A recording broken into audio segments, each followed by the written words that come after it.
I have a God who never fails. Hallelujah. I have a God, yeah, who never fails. Yeah, I have a God who never fails. Yeah, who never fails. Oh, who never fails. I say, I have a God who never fails. I have a God, yeah, who never fails. Hallelujah. I have a God, yeah, who never fails. Yeah, who never fails. Who never fails.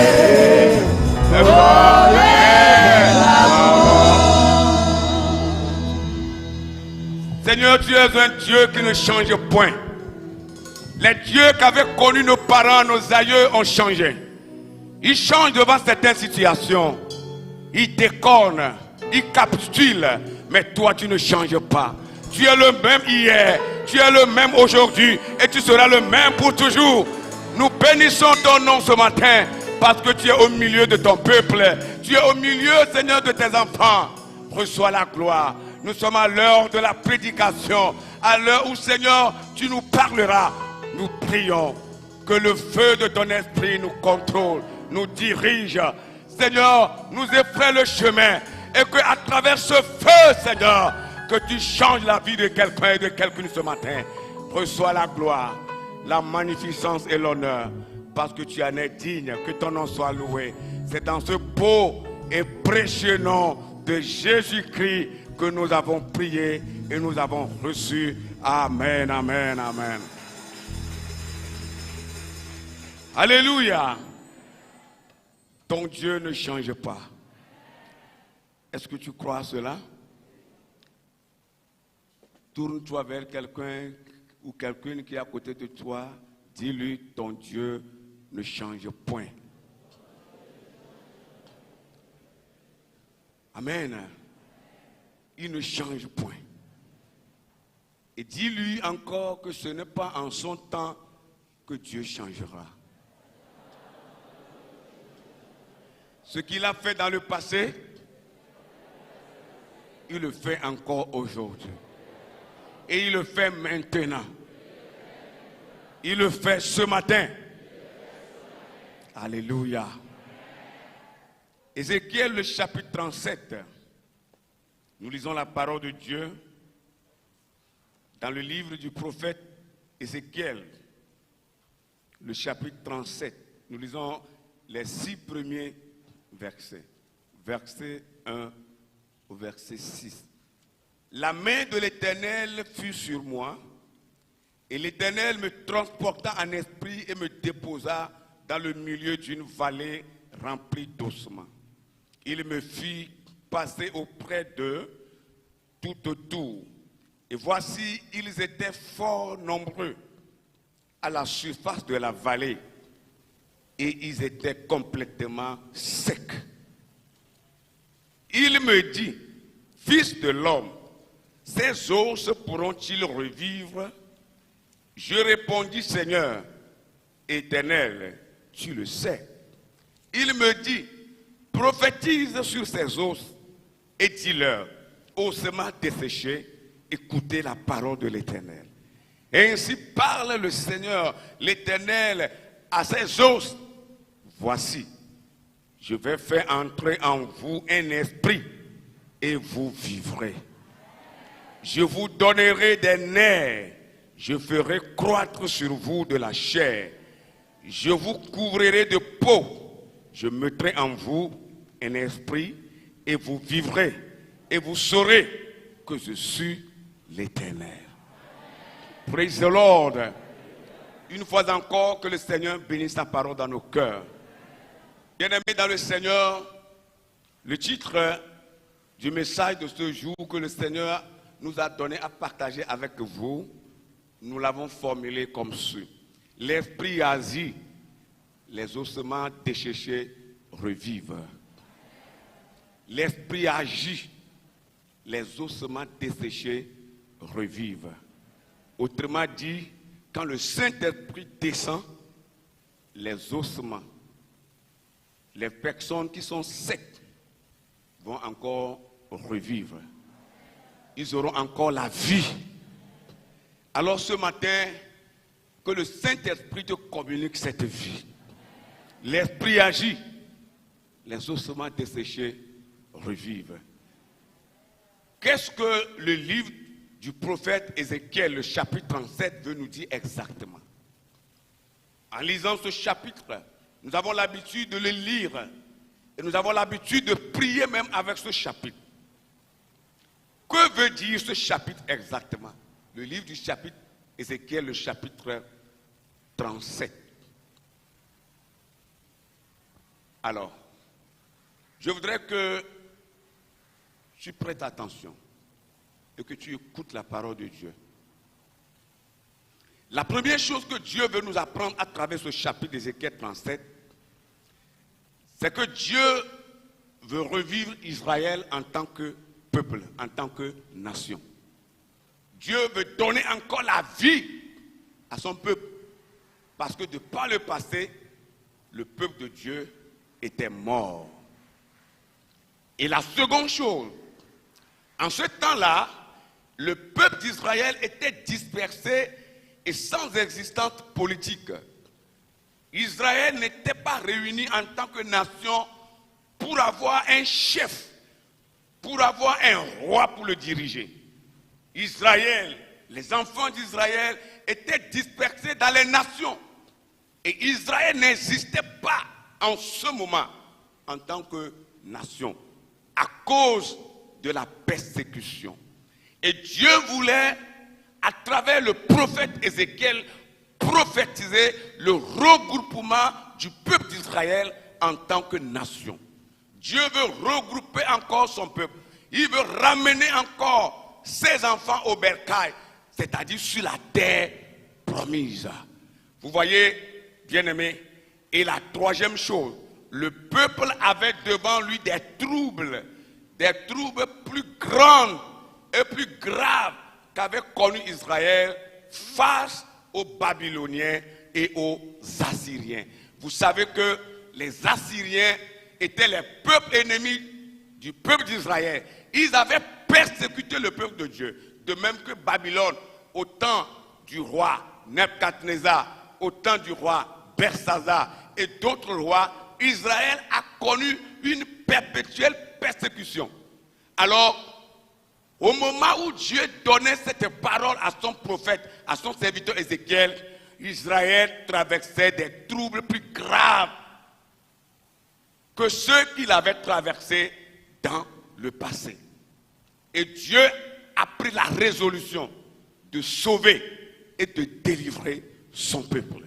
Frères et sœurs dans le Seigneur, je veux te dire ce matin que l'Éternel Dieu te sauvera. Parce que le Dieu que tu adores, son nom s'appelle le salut. Son nom s'appelle le salut, il te sauvera. Même si aujourd'hui, les troubles que tu traverses, les problèmes que tu vis sont plus graves, sont plus énormes que les troubles que tu avais traversés de par le passé. Dieu, le Dieu que tu adores, le Dieu d'Israël qui ne change pas, le Dieu d'Israël qui est toujours le même, parce que son nom est le salut, son nom est la délivrance. Il te délivrera, il te sauvera et tu lui donneras la gloire. Praise the Lord. Oh, hallelujah. Praise the Lord. Je veux que tu crois. Même si les problèmes ont fait que tu es dispersé dans ton cœur, tu es partagé dans ton cœur, tu es partagé dans ton âme. Et des fois même, tu ne te retrouves pas. Tu perds de vue à cause des problèmes, à cause de ci et de ça, à cause de tout ce qui se passe autour de toi. Tu es partagé au fin fond de toi-même, dans ton âme, au plus profond de ton âme. Tu es partagé. Dieu, le Seigneur que tu adores, il est capable ce matin. Je dis bien, il est capable. Il est capable de régler la situation. Il est capable de renverser la tendance.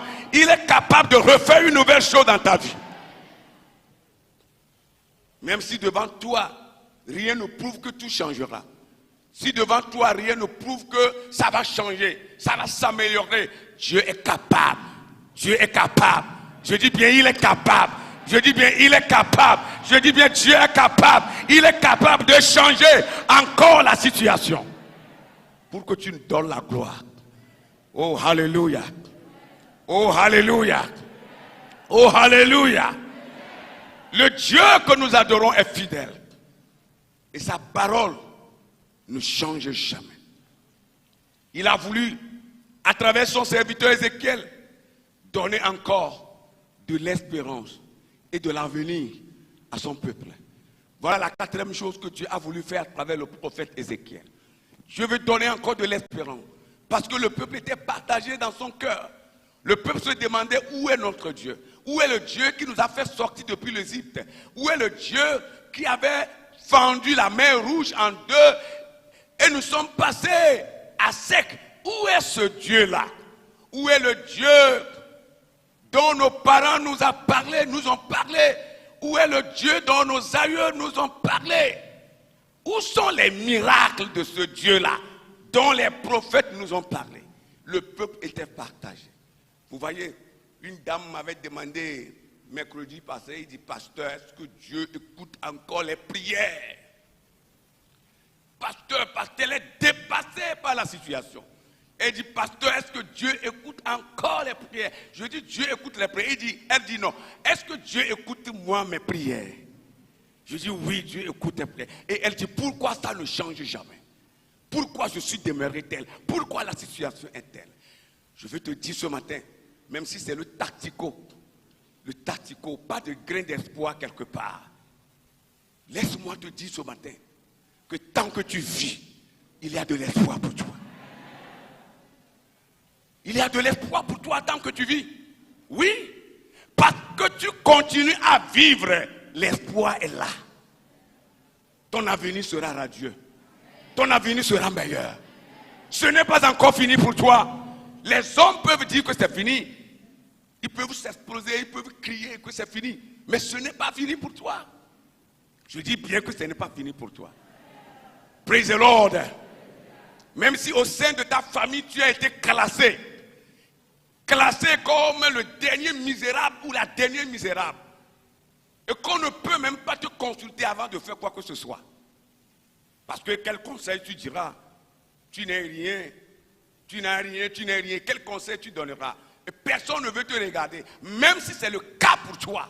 Je dis bien, tant que tu vis, tant que tu as encore le souffle de vie en toi, tout est possible.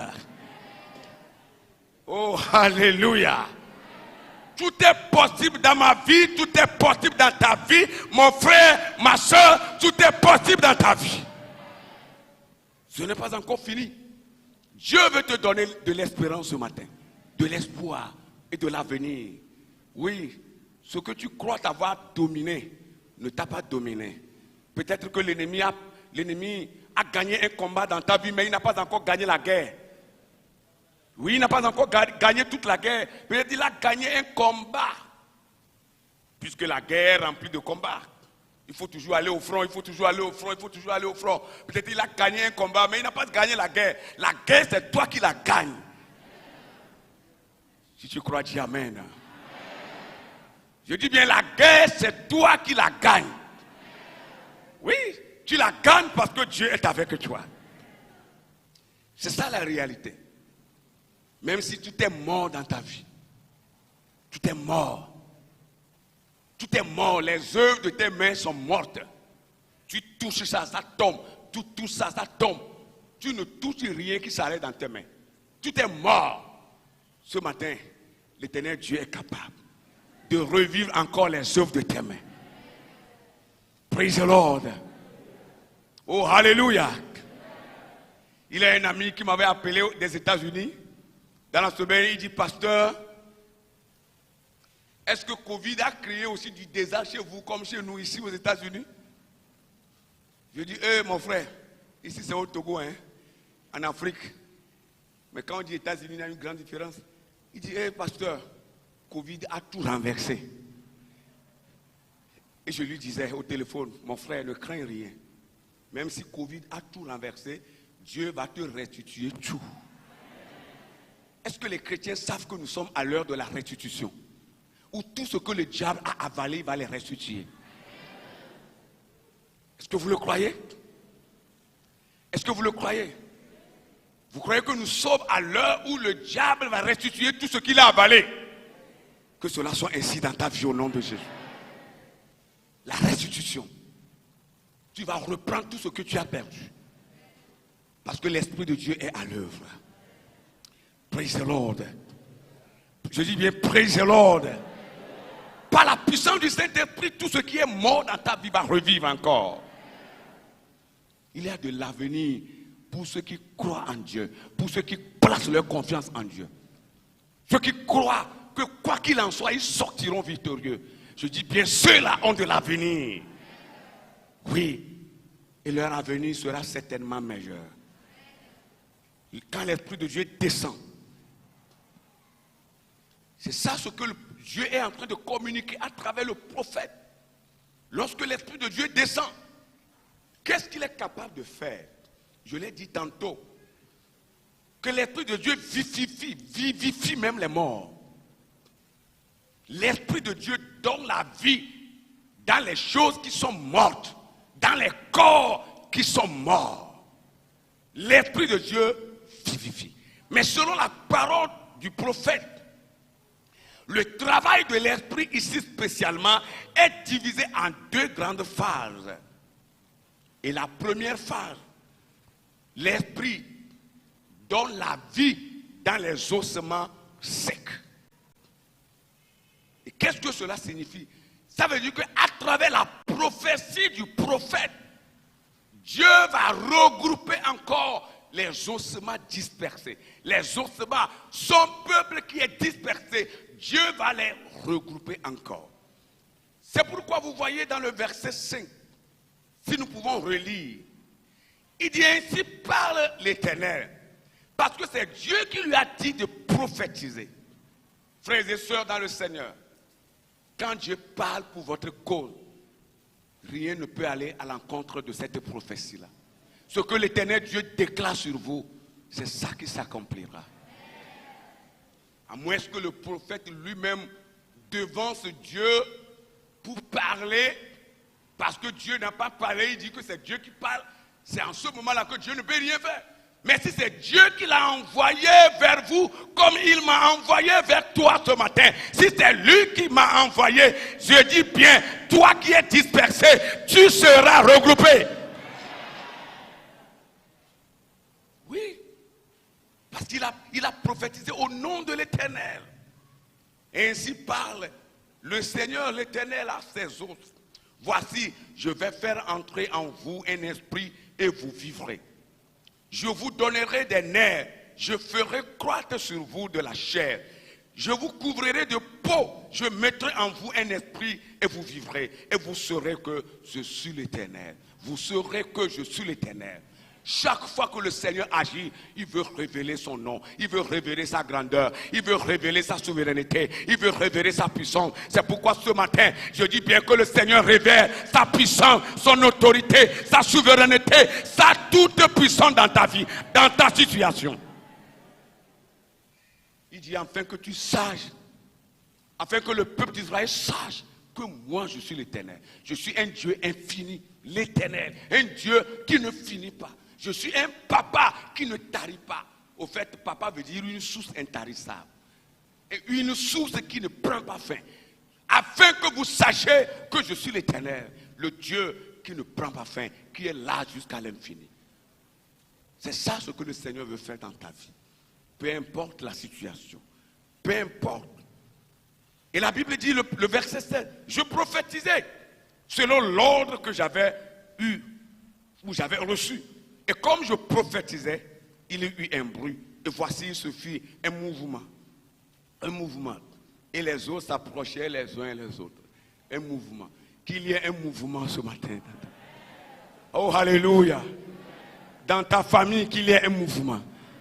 Oui, dans ton foyer, avec ton mari et tes enfants, qu'il y ait un mouvement. dans ton service, monsieur, madame, toi qui es là, depuis que tu as commencé, rien ne bouge. Je dis ce matin qu'il y a un mouvement. Oui, dans ton commerce, dans ta boutique au marché, qu'il y ait un mouvement.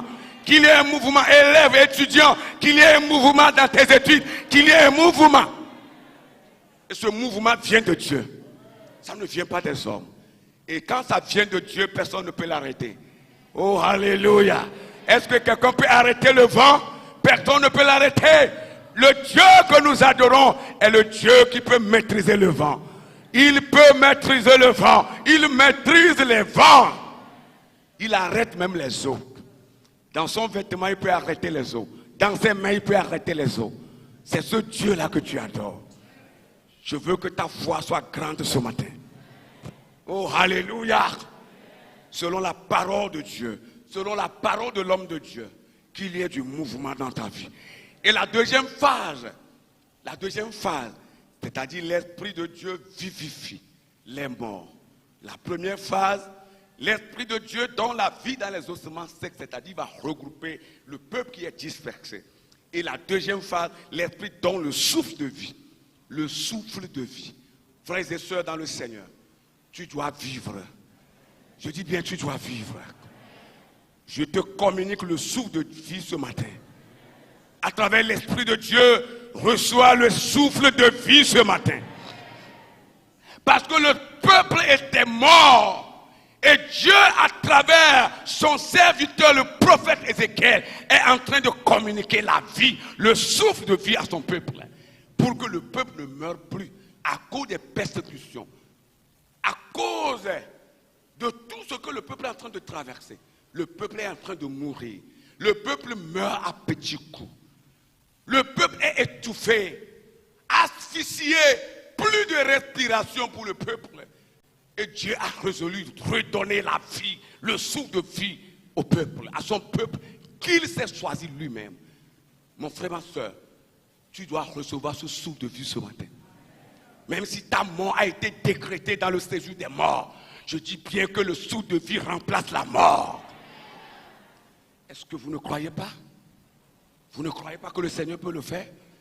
Même, je dis bien même, s'il restait une seconde pour que tu meurs, parce que ton Dieu est fidèle, parce qu'il est vivant, il te communiquera la vie.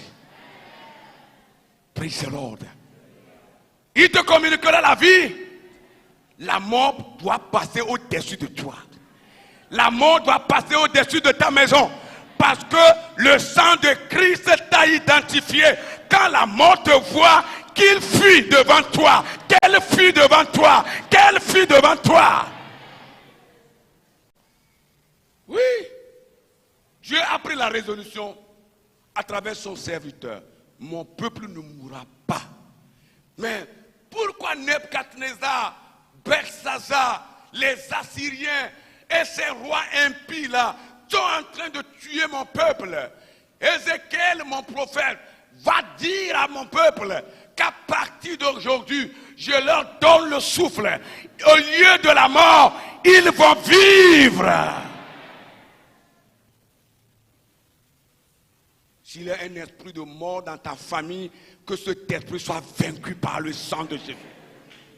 S'il y a un esprit de mort qui a été envoyé au milieu de l'assemblée de Dieu, au milieu de cette assemblée, au milieu de ce peuple, que cet esprit soit vaincu au nom de Jésus. Je n'entends pas amen des croyants. Praise the Lord. Reçois le souffle de vie ce matin. Il dit, je prophétisais. Oh, Maya. Au verset 9. Vous voyez, la parole de Dieu, elle est douce. Si on n'est pas chrétien, on va être quoi? Des fois, quand on lit la Bible, on est fier. On est fier qu'on appartient à un grand Dieu.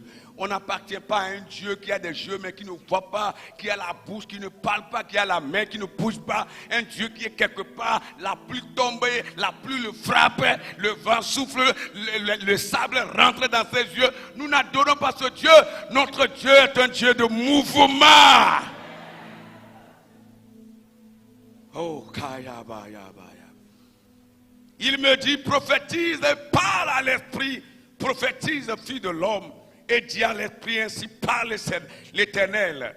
Esprit, vient des quatre coins, des quatre vents, souffle sur ces morts et qu'ils revivent. Je prophétisais selon l'ordre que m'avait donné, et l'Esprit entra en eux et ils reprirent vie. Tu reprends vie maintenant. Et ils se tinrent sur leurs pieds. C'était une armée nombreuse. Levez-vous, je vais voir. Quand le prophète a fini de prophétiser, la Bible dit les morts ont ressuscité. L'esprit, le souffle de vie est rentré en eux. Et ils se sont mis debout. Et le prophète dit que c'était une grande assemblée. C'était un grand peuple. Regardez comment le peuple de Dieu est debout comme un lion, comme une lionne.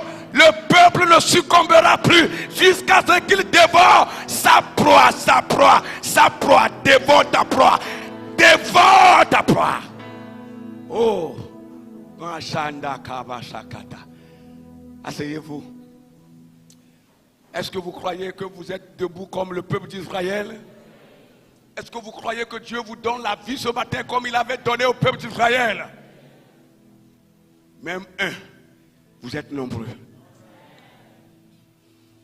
Je dis bien même un, solitaire, singleton, comme on le dit, vous êtes nombreux. Parce que tu n'es pas seul. Ceux qui sont pour nous sont plus nombreux que ceux qui sont dans le monde. Parce que même si tu es seul, Dieu le Père, le Fils, le Saint-Esprit est avec toi. Praise the Lord. Oh, hallelujah. Reçois la vie ce matin. Je dis bien, reçois la vie ce matin. À la place de la mort, reçois la vie ce matin au nom de Jésus. Une histoire qu'un de nos formateurs nous a raconté quand nous étions à l'école biblique. Et cette histoire parle d'un enfant de 4 ans et d'une mère. C'est-à-dire un enfant avec sa mère. Un jour, la maman a amené l'enfant au champ. Et pendant que la maman travaillait, elle a ramassé une tortue. Vous connaissez la tortue? Peut-être il y en a qui n'ont jamais vu la tortue comme ça. Peut-être c'est dans la vidéo, dans les photos. Ou bien, vous avez une fois vu la tortue? Comme ça, vivant. Voilà. Plusieurs en ont vu une fois. Mais je parie qu'il y en a qui n'ont pas vu. N'ont jamais vu ça. Alléluia. Et elle a ramassé la tortue. Elle a déposé auprès de sa cuvette. Et l'enfant de 4 ans ne savait rien, demandait à sa maman. Mais maman, qu'est-ce que c'est? Je ne connais pas ça. Qu'est-ce que c'est? Et la maman dit, c'est un animal. Et l'enfant dit, mais l'enfant est curieux. Quel est cet animal qui ne marche pas? Qui est toujours dans sa carapace et qui est comme une pierre. L'enfant a pris un bâton, il a tapé sur le dos de la tortue n'a pas bougé. Et l'enfant dit, non, ça c'est pas un animal. Maman, les animaux marchent, non? Mais il a tout fait, la tortue n'a pas marché. Et sa maman lui a dit, c'est un animal, quand il veut marcher, il marche, quand il ne veut pas, il ne marche pas. Que c'est ce type d'animal, c'est ça. Lui, il est autonome, on ne le force pas à marcher. Et quand ils ont fini de travailler, ils ont transporté, les deux, la maman et son fils ont transporté la tortue, ils ont ramené ça à la maison. Et l'enfant était toujours inquiet, il veut voir cet animal qu'il n'a jamais vu marcher, il veut le voir marcher le jour-là. Il était inquiet et curieux. Et pendant que sa maman faisait le feu pour préparer la pâte, une idée est venue à l'enfant. L'enfant couru, il sort une brindille qui a à son bout une braise de feu. Et l'enfant a sorti ça. Une braise. Il a sorti ça. L'idée lui est venue. Personne ne lui a dit. Parce qu'il veut voir, il est inquiet. Tu dois être inquiet de ton mouvement. Tu dois être inquiet de ton changement. Ne dis pas que tel que tu es là, ça suffit. Ça ne suffit pas. Dis Amen. Sois inquiet du changement dans ta vie. Sois inquiet du changement spontané dans ta famille. Changement spontané dans ton boulot. Changement spontané. Il faut être inquiet. Il faut chercher le changement. Ne reste pas assis pour dire que c'est fini. Non. L'enfant a pris la braise. Et il est couru. Et quand il était arrivé auprès de la tortue, il a pris le feu qu'il enfonça sur le dos de la tortue. Il a appuyé. Et à la grande surprise de cet enfant, la tortue, qui a refusé de marcher depuis le champ jusqu'à la maison, a sorti les 4 pattes. Les 4 pattes sont sorties et l'animal a commencé à marcher kata. Et l'enfant courut, maman, il marche. Et la maman dit, tu as fait comment? L'enfant dit, le feu est là et il marche. Le feu est venu, il marche. Le feu est là, il marche. Oh, bien-aimé dans le Seigneur, un enfant de 4 ans fait marcher la tortue à travers le feu. Toi, tu n'as pas 4 ans, tu as plus que 4 ans. Avec le feu de l'esprit, tu marcheras. Je dis bien, tu marcheras. Avec le feu du Saint-Esprit, tout ce qui est mort dans ta vie va encore revivre. Va revivre dans le nom de Jésus-Christ. Recevez la vie ce matin. Recevez la vie. Recevez la vie. Reçois la vie ce matin.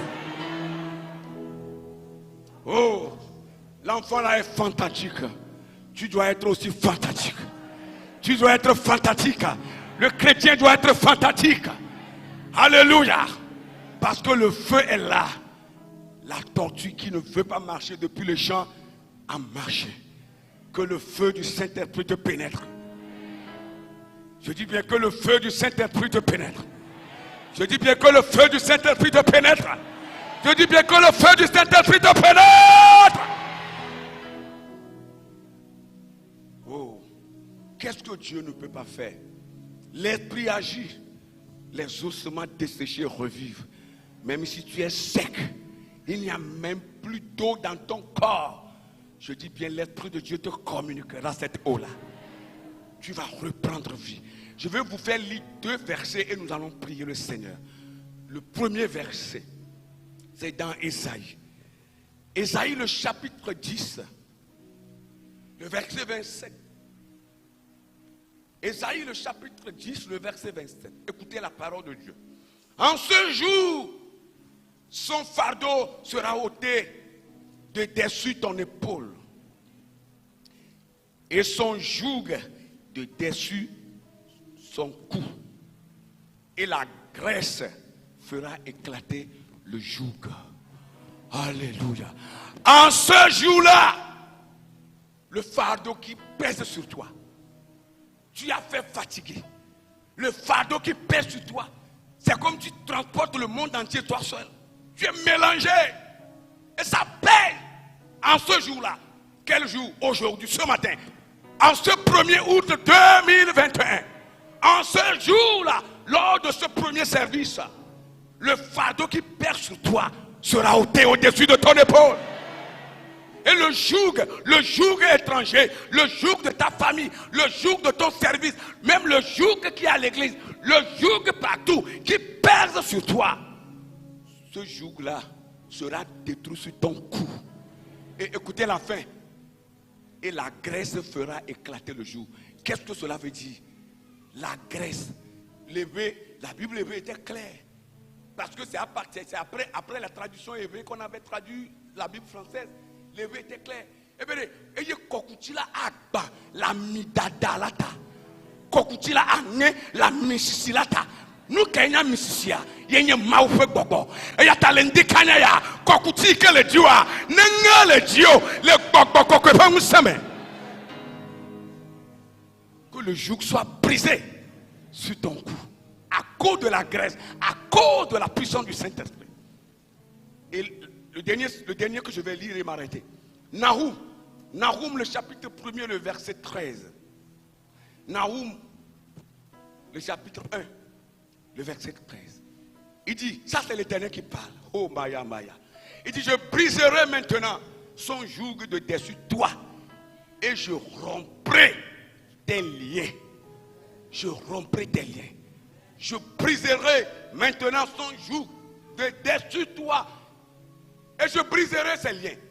Tout ce qui est liens ancestraux, liens familiaux, liens, hôtel, quoi. Il faut que ça soit brisé dans ta vie. On ne va pas être à l'église, bien-aimé, dans le Seigneur, et vivre encore sous le joug d'un esprit étranger. Mais que ce joug soit brisé sur ta vie ce matin. Dans le nom de Jésus-Christ. Dans le nom puissant de Jésus-Christ. L'esprit agit, les ossements desséchés revivent. Reçois la vie ce matin. Reçois la vie, bien-aimé. Dans ton foyer, reçois la vie. Dans ton service, reçois la vie.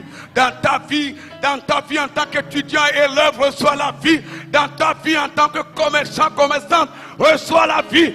Dans ma vie, en tant que ministre de Dieu, je reçois la vie. Une nouvelle vie pour le ministère. Reçois la vie ce matin. Recevez la vie de Dieu.